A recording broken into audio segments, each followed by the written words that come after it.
교회에서 목회한다고 꼭 트럭이 필요한 것은 아닙니다. 하지만 제게는 트럭이 아주 요긴하게 쓰여지고 있습니다. 2008년식 28만 킬로를 주행한 자동차이지만은 그래도 제법 잘 달리고 잘 쓰는 그런 자동차이죠. 그저께 당 모이로 쓸 사료를 구매하기 위해 영주로 가던 중에 약간의 소리가 났습니다. 라디에이터 팬 소리가 나는 것이겠지 생각하고 별 대수롭지 않게 생각하고 달렸습니다. 근데 좀 이상한 느낌, 소리가 점점 더 커진다는 그런 느낌. 볼일을 다 본 뒤에 단골 카센터를 갔습니다. 주인 집사님께서 엔진 오일을 먼저 찍어보는 것이었습니다. 앞불사. 그간 너무 잘 달리고 너무 잘 쓰니 엔진 오일 교환 안 한 것이 그제서 생각이 납니다. 엔진 오일 양을 찍어보니 하나도 찍히지가 않았다는 것. 집사님은 새 엔진 오일 한 통과 첨가제를 한 통 넣어주고는 타보라고 하십니다. 소리가 잡아지면 좋고 안 잡아지면 어쩔 수 없고 그런 폐차를 해야 된다는 서글픈 현실. 21만 킬로 주행했던 차를 중고로 구입했는데 그간 이 트럭은 농촌에서 어쩌면 저보다도 더 많은 쓰임을 받은 자동차이지 않을까 싶습니다. 제일 중요한 것은 엔진 오일과 냉각수라고 누구보다도 더 잘 알던 사람이 이런 걸 바로 원숭이도 나무에서 떨어진다고 말하는 것이고 성경적 용어로는 선줄로 아는 자는 넘어질까 조심하라 이런 말이 아닐까 싶습니다. 잘 달리고 잘 쓴다고 제가 신경을 좀 안 쓴 게 화근이죠. 어제도 타보니 시동만 걸면 덜덜덜 거립니다. 아무래도 이제는 돌이킬 수 없는 것 같은 그런 생각이 듭니다. 고이 폐차장으로 보내드려야 될 것 같은 그런 생각. 그렇게 잘 달리고 잘 서던 자동차였지만은 자기 주인의 게으름 때문에 그만 사명을 다해가고 만 것입니다. 관리만 잘하면 얼마든지 더 탈 수 있었던 차였는데 여러분 건강도 마찬가지입니다. 건강할 때 건강을 지켜야죠. 지금 겉으로 보기에는 아무런 문제가 없어 보여도 문제가 없는 게 아니죠. 몸이 성할 때 여러분, 몸이 좀 괜찮을 때 하나님 앞에 후회 없이 살아가야 될 것입니다. 예배도 마찬가지입니다. 손을 들 수 있을 때 손을 들어야 되고 박수 칠 수 있을 때 박수 쳐야 되고 마음대로 우리 다리 움직일 수 있을 때 한 번이라도 더 마음껏 뛰며 예배 드려야 하는 것이 아닐까요? 하나님께 피조물된 우리가 할 수 있는 반응은 몸 성할 때 전부 다 해야 되는 거죠. 영적인 건강도 마찬가지입니다. 차든지 뜨겁지 아니하고 미지근한 신앙이 되면 안 되는데 요즘은요 차도 뜨거워도 미지근해도 그게 뭐 대수인가 이런 생각. 하나님 인도 안 해주시면 내 힘으로 살지 이런 배짱이 있는 것인지 당체 아쉬운 것도 없고 매달리는 것도 없고 답답한 것도 없고 우는 것도 없고 영적으로는 고픈데도 육적으로만 채우려고 하는 그런 모습들로만 보이는 것. 저를 보면서도 그런 생각이 듭니다. 제가 차에 대해서 안일하게 생각함으로 급기야 엔진이 돌아가시기 일보 직전에 다다랐고 그제서야 아무래도 차가 소리가 이상하다고 카센터를 찾아간 것이죠. 저는 오늘 꼭 제목을 적으면서 생각이 납니다. 이참에 내 몸의 건강 검진도 지금 해야 되겠다는 그런 생각. 돈이 들어도 말입니다. 지금 잘 걷고 지금 잘 잔다고 몸의 건강도 안일하게 생각할 일은 아닌 것 같습니다. 암에 대한 그런 가족력이 있기 때문에 조심하고 신경을 써야 하는 것이죠. 진단한 것이 차이였기에 망정이지 그게 제 몸의 건강이었고 그것이 제 영적인 건강의 문제였다면 차는 아무래도 돌아오지 못할 길을 이미 건너고 말았는데 차에서 나는 그 잡소리를 통해서 영적인 음성을 듣게 해주시니 참으로 감사합니다. 우리 남 집사님이 근무하는 회사에 광부가 지금 매몰된 상태입니다. 어제 집사님의 기도의 부탁을 받고 글을 적는 이 시간도 마음으로 계속 기도하게 되고 신경이 쓰입니다. 가족들의 마음이 어떨까? 지하 그 깊은 곳 땅속에서 얼마나 극심한 두려움과 또 공포가 있을까? 이 시간 주님의 팔이 안부해 주기를 그 크신 팔로 안아주시기를 두 손 모아 간절히 기도드립니다. 손으로는 노트북 자판을 두들기며 글을 적고 있지만은 제 마음의 생각은 매몰된 강부에게 많이 갑니다. 주님 좀 만져달라고 주님의 그 크신 팔이 함께 해달라고 여러분, 성경에도 땅속에 매몰된 사건이 나오죠. 어제 고라 자손이 다단과 아비람과 반역을 일으켰을 때에 땅이 갈라져 수많은 사람이 매몰되고 죽고 만 사건이 있습니다. 오늘 우리는 생각해야 됩니다. 하나님 앞에 나는 영적인 반역을 일으키는 자가 되지 않기를. 조상들이 반역을 일으킨 그 탓 때문일까요? 조상들이 잘못한 사건을 가슴속 깊이 교훈을 받은 고라 자손들은 시편에서 너무 아름다운 고백을 하고 있지 않습니까? 대표적으로 어제 보았던 84편, 42편 그 고백들, 주의 궁전을 사모하는 그 마음, 하나님이여 사슴이 목마른 사슴이 시냇물을 찾기에 갈급함 같이 내 영혼이 주를 찾기에 갈급하다는 그런 고백들, 너무나 아름답고 멋진 고백 아닙니까? 그런 고백들이 바로 오늘 조상들의 잘못 때문에 그 잘못을 깊이 가슴속에 새겼던, 그래서 교훈을 받았던 고라 자손들의 그 가슴에서 나온 고백들 아닙니까? 오늘 역대상 17장에 나오는 이야기는 다윗의 이야기인데, 이 다윗의 이야기에는요 뭔가 애절함이 있습니다. 사실 이 17장은 성전 건축을 꿈꾸는 다윗을 소개하고 있는데, 그런데 하나님은 그런 다윗의 마음을 거절하시는 겁니다. 하나님은 또 거절하시는 것을 거절하시는 것을 다윗은 그대로 또 수용하는 그런 내용이 있습니다.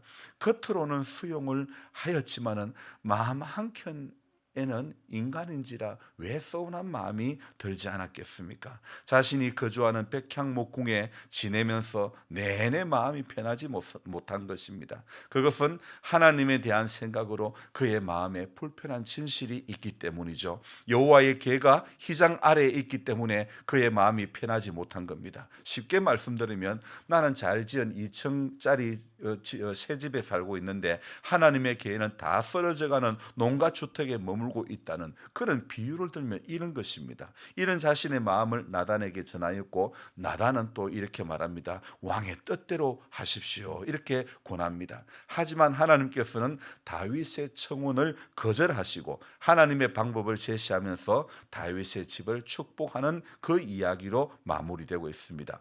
아쉬움이 있긴 하지만 우리는 여기에서 역대상 17장 3절 4절에서 몇 가지 발견할 수 있는 것이 있습니다. 그것은요, 그 밤에 하나님의 말씀이 나단에게 임했다, 그렇게 3절에 말씀하고 있죠. 4절은 또 뭐라고 말씀합니까? 같이 읽어봅시다.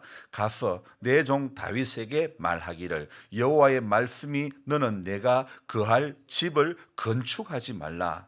여러분, 하나님께서요, 다윗은 마음이 있었는데 하나님은 너는 내가 거할 집을 건축하지 말라. 왜 하나님께서 거절하셨을까? 거절하신 이유가 무엇일까? 거절의 이유를 분명히 밝히고 있는데 우리 5절을 읽어봅시다.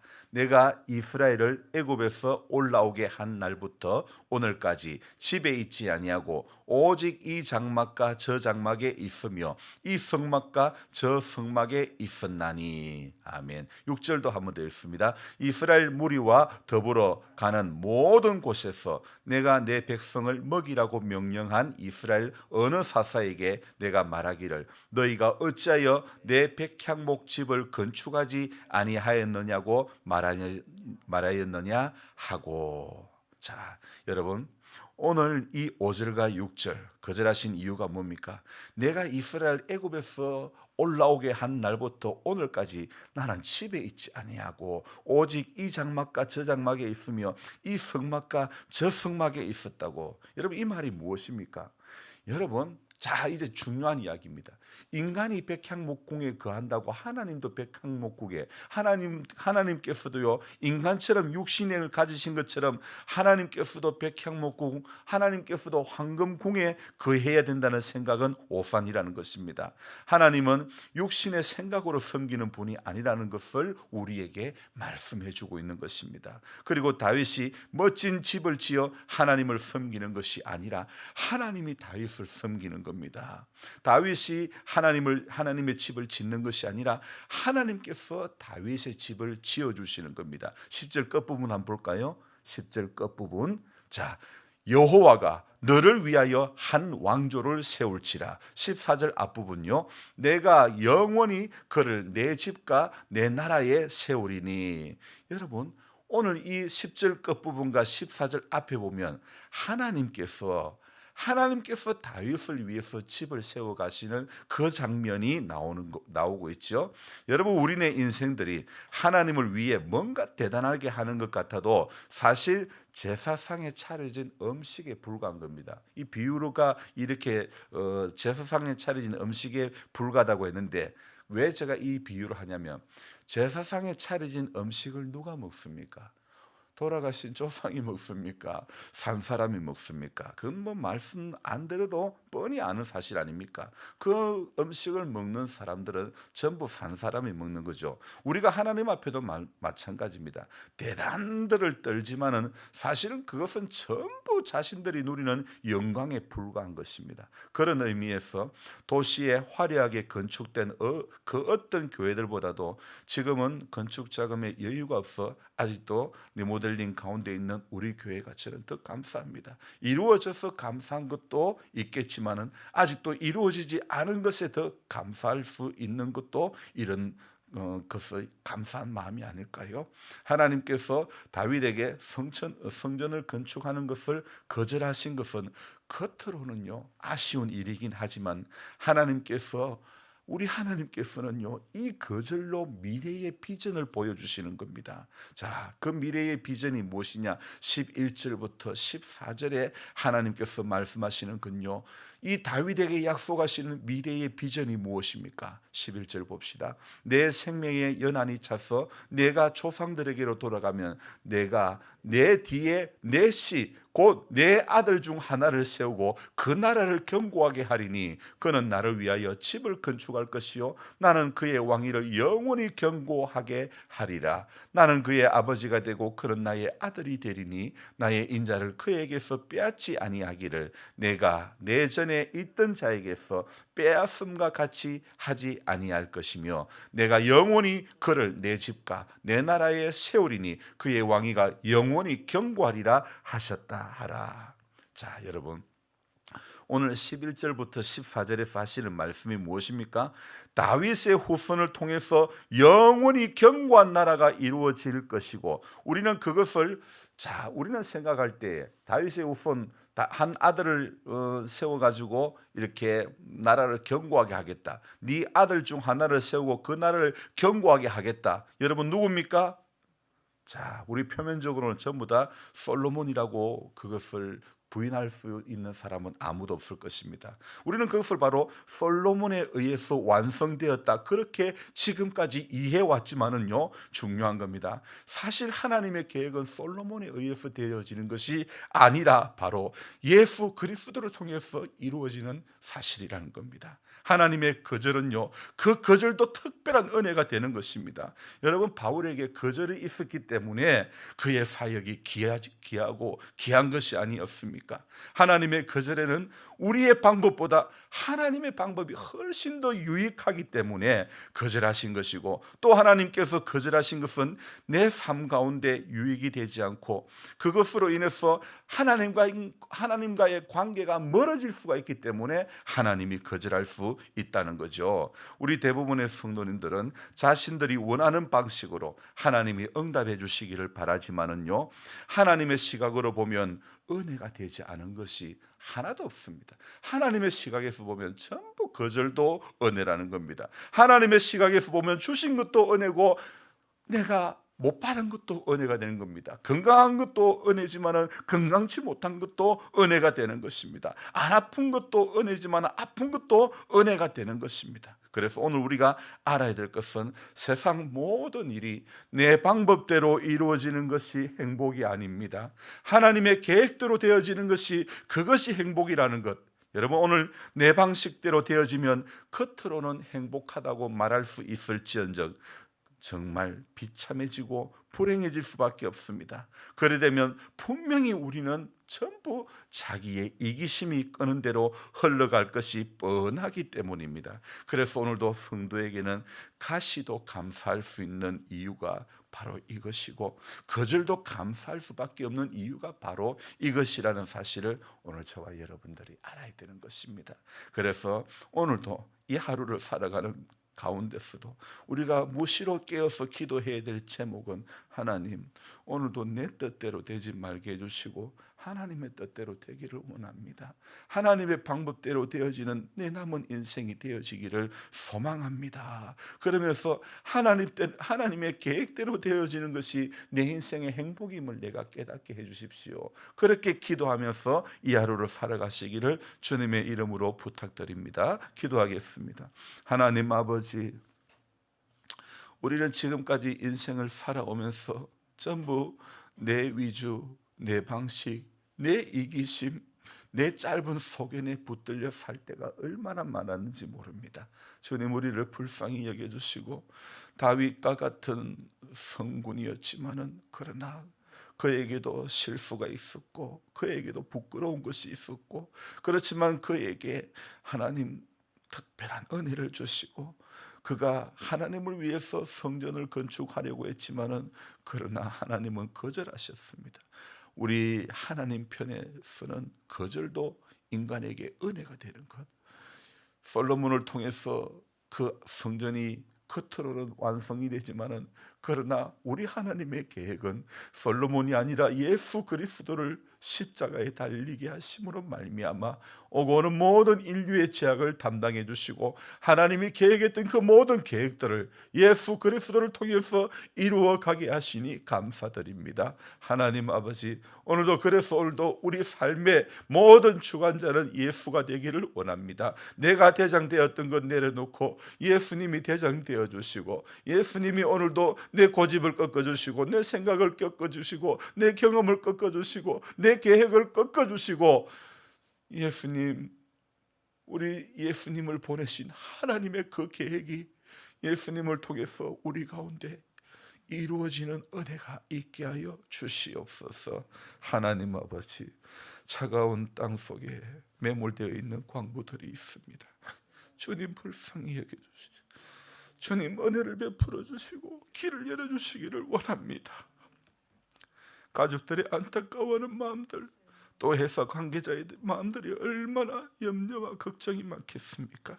하나님께서 불쌍히 여겨주시고 속히 구출될 수 있도록 건강한 모습으로 만날 수 있도록 길을 열어주시기를 간절히 바라옵곤 합니다.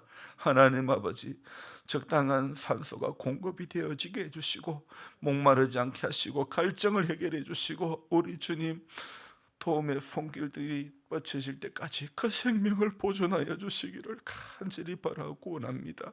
우리는 하나님 아버지 이곳에서 하루하루 지낼 때마다 이 모든 상황 때문에 감사할 수밖에 없는, 땅속에서 일하는 분들은 얼마나 힘들고 한 번씩 이렇게 매몰사고가 일어날 때 얼마나 큰 극심한 트라우마가 생기는지 모르는데, 하나님 아버지 이곳에서 그래도 편하게 지낼 수 있는 것 감사하게 해주시고, 이곳에서 하나님 마음껏 새벽기도 나올 수 있는 것도 감사, 내 발로 걸어 다닐 수 있는 것도 감사, 모든 것에 더 감사할 줄 아는 우리 모두가 될 수 있도록 주님 도와주시옵소서. 오늘 하루도 우리 힘으로 안 되는 모든 것들 하나님 앞에 기도로 아뢰며 이 하루도 주님과 동행하는 하루 되어질 수 있도록 주님 축복하여 주시옵소서. 예수님의 존귀하신 이름 받들어 감사하며 기도드리옵나이다. 아멘. 간절한 마음으로 주여 부르고 기도합니다. 주여, 주여, 주여. 하나님 아버지,